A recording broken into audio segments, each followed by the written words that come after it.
Okay, so we'll go ahead and get started. I'm Paul Goringer. I'm in the Department of Ag and Resource Economics. I work with the Ag Law Education Initiative too. We're going to keep going. That's umaglaw.org. I got a whole bunch of slides to cover, and I want to make sure I get through them all. University programs are open to all. You probably have seen that once today. You'll probably see it more. I'm going to keep going because none of you, there's still noise in the back. None of this is legal advice. We're all good with that, right? Keep going. Start off with my introduction.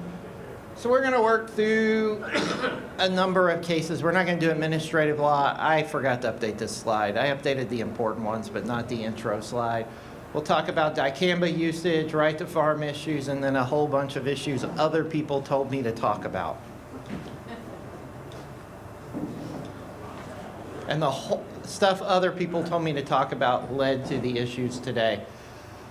With all of this, most of this is me thinking about how this is going to work out. If I could do really good at predicting, where would I be right now? Not here. I'd be rich somewhere, not working anymore. But here I am. So let's talk about the dicamba decision. How many people remember this from last year? Well, my clicker will work.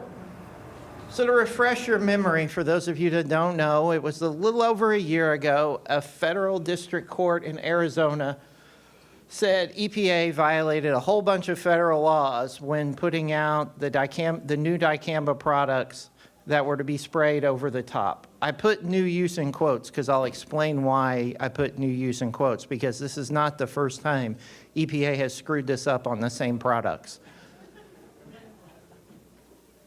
My first question is, does anybody know why you sue in the Northern District of Arizona?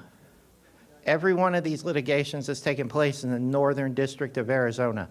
Arizona is the only state in the Ninth Circuit that has any dicamba usage going on, so it's the easiest way to get before the Ninth Circuit Court of Appeals. Every one of these decisions always originates in Arizona. You now have learned how the federal court system works today. So we'll keep going. The reason I put new use in quote is because they failed to do the notice and comment period that's required under federal law. This was the third time they had screwed this up. They had done this in 2020, they did it in 2018, and they did it in 2016. That's the reasons why every time there were court decisions to take the product off the market. Everybody remembers this. There was an existing stock order issued to allow the product to go off the market. They could continue to sell it till the end of May last year, and then everything had to be used by the end of June last year. Where are we at? From everything I've seen, nothing's going to be on the market this year. That could have changed since the last time I looked at it. If it has, please let me know. And Kurt will probably talk more about it in his talk. Here's the reason why I bring all this up. I had a reporter call me 2 years ago from the Wall Street Journal going, I'm going to send you all these legal pleadings. Can you give me a comment on why Bayer is doing this? So Bayer started bringing new patent violation suits for people that were saving seed back in 2023, and they're still doing it today. In it, when I looked at the pleadings, there were two ways that this could be going on. You either save seed, or you saved seed and used older products that were not approved for over the top to spray over the top. I call those people the poor losers in all of this, and I'll explain here why I say that in a second. All of this litigation is being brought in the Eastern District of Missouri. You may know why the Eastern District of Missouri in the St. Louis Federal Court? Where's Monsanto located? St. Louis. When you sign the tech agreement, you agree to jurisdiction in St. Louis to have all of this brought. In this, they were bringing this litigation for growers that sprayed over the top with unapproved dicambas. What happened about 5-ish years ago, maybe 4 years ago? What did Bayer settle? Dicamba drift litigation, with the claims being that Bayer actively encourage growers to spray any type of dicamba over the top. Guess what Bayer's trying to do now? show that if it's not approved, they're actively trying to prevent you from doing it by, if they catch you saving seed and can show through records you're using this stuff, they're going to take you to court. As I told the Wall Street Journal reporter never did anything with the story. I said, that's the more interesting story to figure out what's going on there. And no one's done that yet, but that litigation is going on. And my last point on that is if anyone, and this has happened in the state in the past year, if anyone gets somebody from the company to show up and say, hey, we've seen you save seed, we can show you're saving seed and doing this, just sign this piece of paper, we'll make it all go away. What's the first thing you should do? Run. Do not sign that piece of paper. Give me a call. I'll help you find an attorney that can help you with that, because there has happened to at least one person in the state, so it could happen to others. There have been folks out looking for that. Okay. So now we're going to talk about a right to farm decision that came off the Eastern Shore out of Talbot County and where it's currently at. So the first part of this is, within the right to farm law, there's a one-year provision in the right to farm law in most states. Maryland's one. The provision can change depending on state, but Maryland says that the ag operation has to be an operation for 1 year. Does that mean, show of hands, does that mean the farm needs to be established, you think, or the piece of ground they're farming needs to have been owned for 1 year? Which would you take it as? If it just says the farm is established for 1 year. The operation or the ground?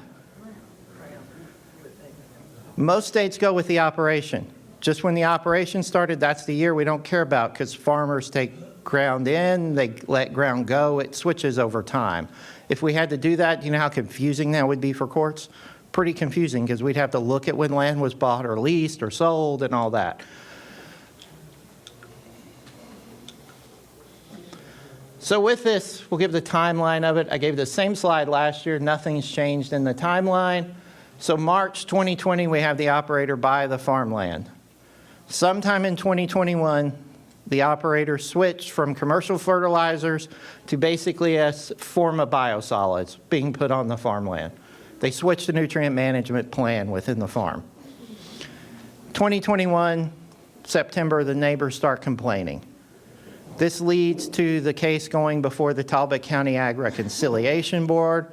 The Ag Reconciliation Board, so the way Maryland's right to farm law works is if you have a dispute, if the county has a board, you can go before the board, or you can go before the Maryland Department of Ag and go through the Ag Mediation Program. You don't go to court at any point throughout the law. You're having either local decisions being made or the state mediation program deciding it. They went through the Talbot County Board. And if Kelly was still here, I could show her. My video doesn't work today, but we'll just keep going. Or maybe it will. That's all the bugs that appeared on the piece of property once the nutrient management plan was changed. And as has been pointed out to me, no one can prove that the bugs came there because of the change in the nutrient management plan, but there were a lot of midges on the property, if I remember correctly.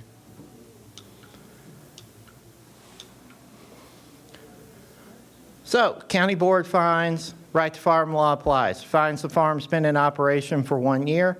Talbot County Code says the operator has to be using generally accepted ag practices. Use of biosolids is a generally accepted ag practice. Now, because we have a board decision, we can have a circuit court decision review that in the county where the decision took place. The circuit court said, nope, right to farm law doesn't apply. The reason it doesn't apply is for what many of you said in the room when I asked the question. It depended on when the farmland was bought. No state has ever taken that view, at least that I'm aware of. Most states take the view we look at the operation when the operation started. Talk more about that here in just a second. Didn't matter when the farm actually started. It mattered when the farmer bought the farmland or leased the farmland. So this would change every time farmers took land on. Some may be protected, some may not be.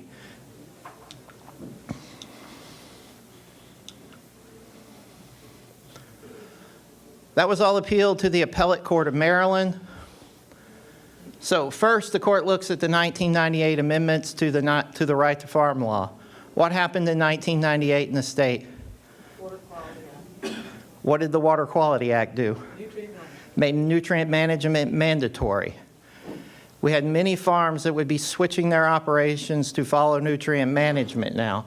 The state law at the time had a provision that said if you switch the operation in any way, we reset the one-year provision. What would happen to everybody that had to follow nutrient management at that point? There's a switch in the operation, so they would have to comply. As a part of the Water Quality Act, they changed the right to farm law to take that provision out. So no farmland switching hands would actually reset the provision. The other thing that wouldn't reset the provision is changing from commercial fertilizers to biosolids. So as long as the farm's been in operation for a year, it doesn't matter what they do on the farmland, it's switching the operation. My other favorite thing from this is in the decision, they go through the General Assembly's debates through the whole case and highlight a number of the debates that were made at that time. One of the things they highlight in that is that the General Assembly was fully aware a dairy could switch to a commercial poultry operation or cropland could be put into poultry and the provision would still apply. There would be no change. As long as the farm had existed for 1 year, the right to farm law still applies. Does that all make sense so far?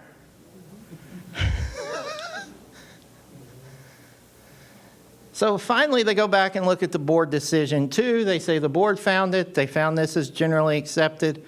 That could have changed with some of the reg changes at MDA recently, but for the most part, at the time when the decision happened, this would be generally accepted. So everything showed that the board did what it was supposed to do and the right to farm law should apply. That is not the end of the case. That appeal was heard by the Maryland State Supreme Court. Supreme Court has never heard a decision on the right to farm law, so they want to be the last ones to have the word on it. They had a hearing on January 6th. You can watch it on live stream. We should have a decision later on this year. From everyone I've talked to, they assume the court will uphold the appellate court's decision. There'll be no change. There might be some minor changes, but the appellate court did a good job of highlighting what the legislative history was and highlighting what the changes were. But we'll have more to come on that hopefully later this year. Sometimes the state Supreme Court's really slow at getting opinions out. Oh good, I'm doing good on time. Other case to talk about, because we had a similar case in Maryland a few years ago. How many people have poultry operations in the room? So if anybody's ever had to go and build a poultry operation for the first time, you may have had to go and been required by your lender to go through Farm Service Agency to get loan guarantees as a part of that. As a part of this in Tennessee, we had 2 growers. They were brothers, if I remember correctly, owning farmland that was right beside each other, looking to put on houses that would be integrated with Tyson. Tyson worked with them, got the financing, went through Farm Credit of Mid-America to get the financing. Farm Credit said you have to go to Farm Service Agency to get a loan guarantee. They did that as a part of getting the loan guarantee. USDA has to go through the National Environmental Policy Act and do an environmental review. They have to do this with all their agency decisions. As a part of that, they claim that the NEPA review was not good enough, and at the same time, they claim that Tyson was the one getting the loan guarantees. Loan guarantees are only open to actual farmers. Tyson shouldn't have been able to get them. Who did I just say was building the farms? The 2 brothers. Those brothers were clearly farmers. That issue was thrown out. The bigger issue was the NEPA review. I can go to my next slide. So the federal court in this said, people challenging it have no standing to bring it up. To go to court, you have to have standing, which doesn't mean you're actually standing up. It actually means that you are a person that should be bringing the litigation forward when it's happening. You're not just some innocent bystander who's complaining. You're an actual person that if we make this decision, the court can do something that will either change the situation or leave the situation alone. Here they had no ability to redress anything, because by the time these challenges are normally brought, guess what's happened by that point? The house is built, the house is in operation, and those growers are getting better and better financial standing to where farm credit may not make them go back and get loan guarantees. So the court can invalidate the loan guarantees, but what's the guarantee on the guarantee that you will actually go back and have to redo that? So why should the court waste the agency's time to do this? We had a similar case out of Caroline County. They cite that a lot in that decision, so we assume this is where most courts will come out. The other thing to highlight in all of this is just sort of, this is where folks within this, let me go back. Let me get my brain to work again on Friday morning. So under the first Trump administration, they changed the NEPA regs for the first time since about 1979. So the year I was born was the last time NEPA was updated, to give my age away. In that change, they took out loan guarantees. There's also been an ongoing challenge, because guess what USDA forgot to do in that process? Take the loan guarantee review process under NEPA out of their own regs. The Biden administration changed it, but didn't bring loan guarantees back in the way that would require a NEPA review. So we're sort of waiting on Farm Service Agency to get their regs changed to sort of prevent some of this litigation in the future. We don't know what's going to happen with the current administration, but we would assume that would actually get changed this time. There was an ongoing litigation 2 years ago where USDA was trying to skip that process of actually going and changing their regs and just saying, oh, we can change them without going through any process, and that did not work. Okay, now on to the issues others told me to talk about. How many people have heard of greenwashing litigation? How many people have gone on any website and seen environmental claims being made about the product? How many people have used Google at any point in the past month? What does Google say at the bottom of the website, if you've ever paid attention? Carbon neutral. Carbon neutral since sometime in the for 20 years or something. How do you verify that Google is carbon neutral? That's the best answer I've heard to that all year when I've asked that question. You could Google it. Greenwashing litigation is based around claims Google and other companies make that they're carbon neutral, or they're doing certain things to reduce their greenhouse gas emissions. And how do you, as the general consumer, actually verify that they're actually doing this? We have no way to verify this. We just have to take their word at it. So we've seen a number of companies be sued. The first one that was really sued was Delta Airlines. Delta had claims made when you bought tickets that said everything you were doing was being utilized, certain processes that would offset the carbon footprint of you flying across the country. Anyone want to guess how they're usually making these claims? What they're normally doing? Buying credits. They're buying credits. They're buying carbon offsets from you guys to do this. How do these carbon offsets come into effect? How long does it take for them to come into effect? Years, decades in some cases. So some of these companies are making claims based off things that are 20, 30 years into the future and claiming them today when there's no actual way we can claim that's actually going to happen. And we have a whole set of consumer protection laws that folks are now utilizing to sue these companies to actually get them to verify the claims are being made. This one was made last year by the Environmental Working Group. They sued Tyson Foods for claims that basically their beef and pork operations are carbon neutral. And they did that in DC State Court. They didn't go through the federal court in DC. They sued in basically the equivalent of a state court in DC, claiming that under DC consumer protection laws, you can't actually verify any of the claims you're making. You have all this pretty literature on your website that says you're carbon neutral, but how do we actually verify what you're actually saying in this? in this. So we're basically getting this to where we're seeing a lot more lawsuits that larger companies are making with these carbon offset programs, claiming they're carbon neutral when they're not, may not be carbon neutral as much as they're saying. And a lot of this, what we've talked about, at least with people like me at universities who said and think about this, is they're probably going to start forcing more and more of this off on their suppliers to start verifying. So if you're supplying to these companies, guess what that means for you? More and more paperwork, more and more adoption of practices that can potentially lead to them being able to make their carbon offset claims.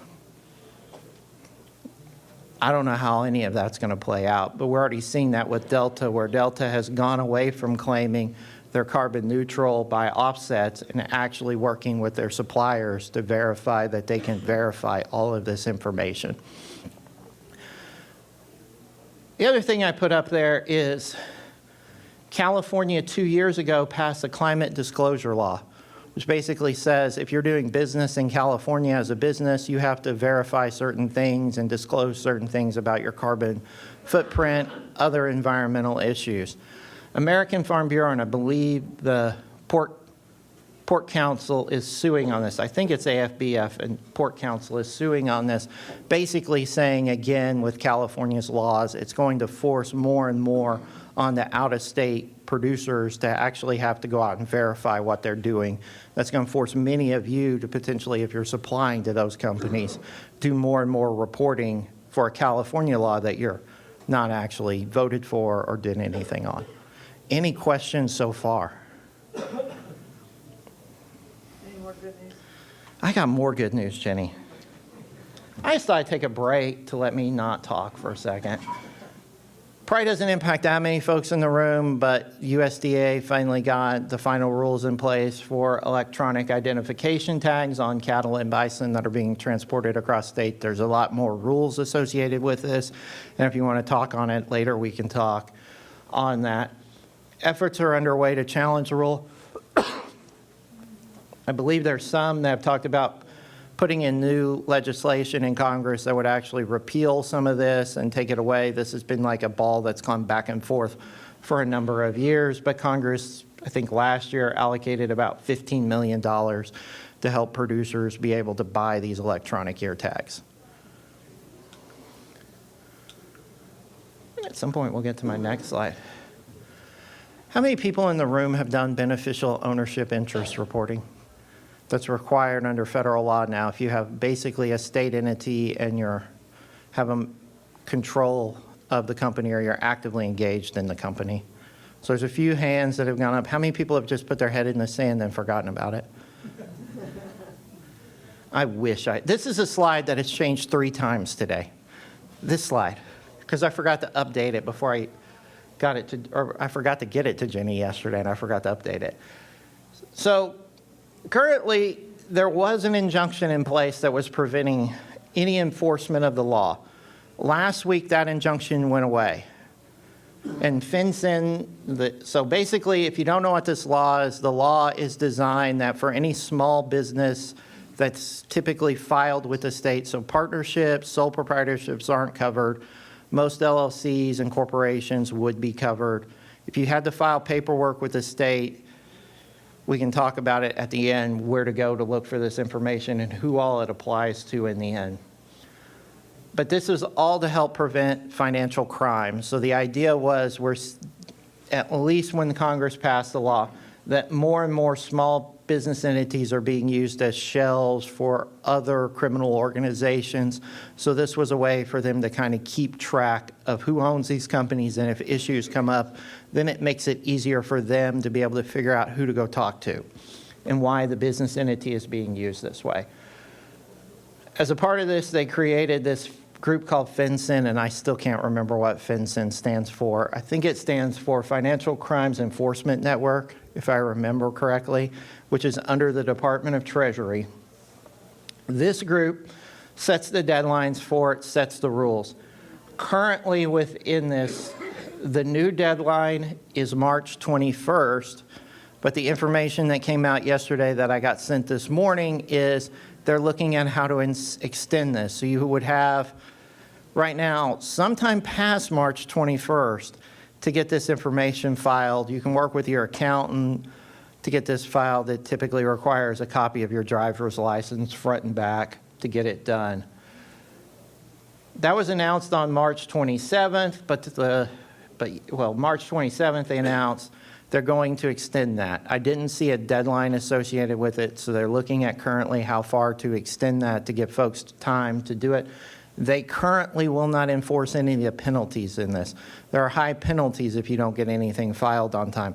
They're currently not going to enforce any of the penalties associated with this.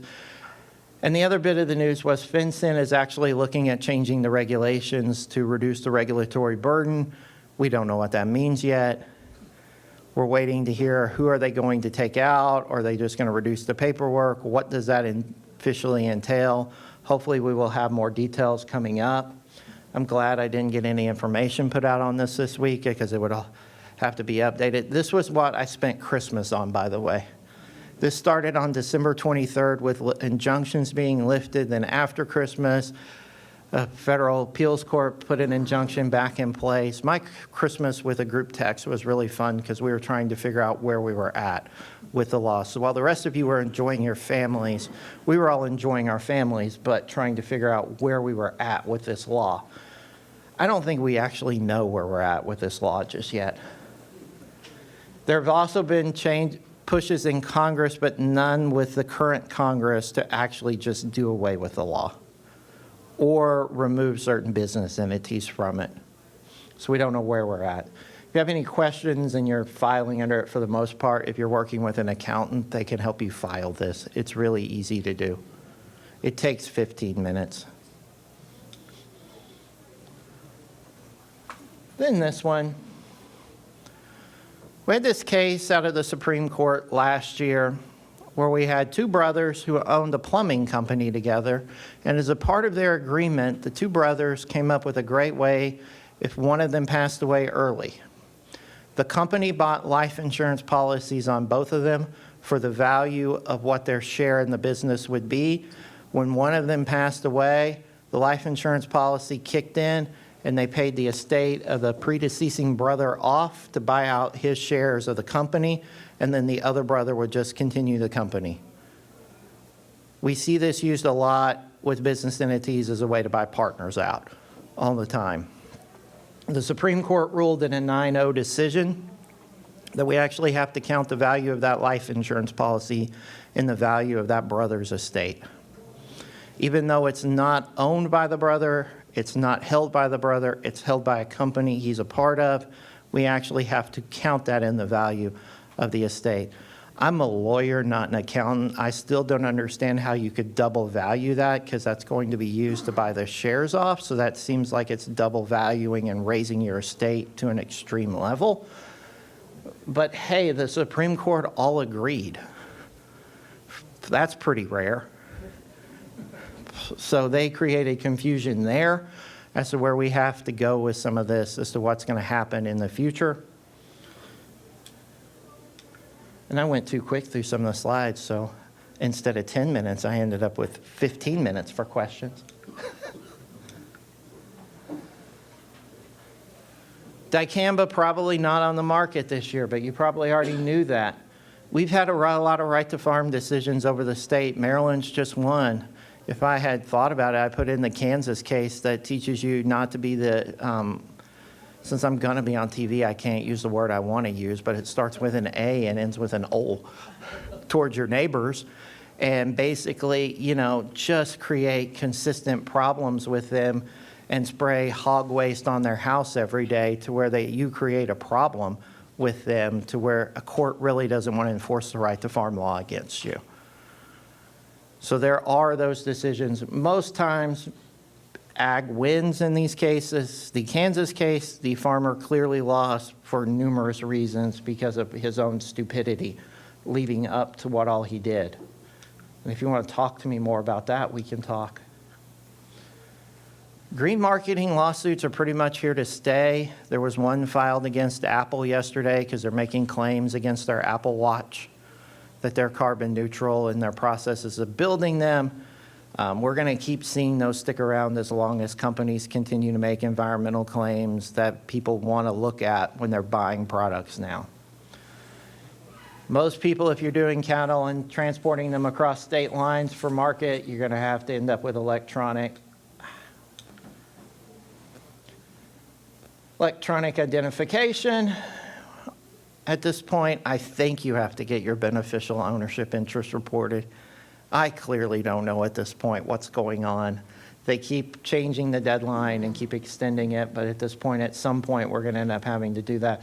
And I deleted one set of slides and forgot to delete the bullet point, so we don't have to worry about the H-2A thing because that's dead now. And then estate taxes are potentially a part of your life, of your estate, if it's a company-held policy that will be used to buy out your shares when you pass away. Any questions? I got one. You know, like the other day, there was stuff that got put out where Maryland is going to ban like bifenthrin and a lot of other products. What do you know about that? I do not know anything. I'm going to save that for Kurt. Yeah. That's my easy way to get out of that question. Yeah. The issue about the life insurance policy, was it the purpose that the proceeds were used for, or the way the policies were set up? I think the issue was the way that proceeds were going to be used, not the way the policies were set up. Because they were set up for the company on the brothers' lives, and with the proceeds earmarked towards buying him out. Well, if each brother had full insurance on each other, did it still apply? Potentially.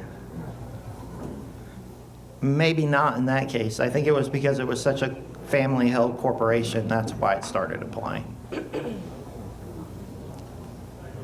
What other questions? What other question? You got like 12 minutes to like pepper me. Waters of the USA going to change again? Yes. We have a new administration. It changes. Repeat what he asked. Oh, I got to repeat what I asked. Would waters of the U.S. change again? Yes, waters of the U.S. will change with EPA and the Army Corps of Engineers again. With changes in regulations coming because they're promising reduction in regulations, do you plan on giving another update right after lunch?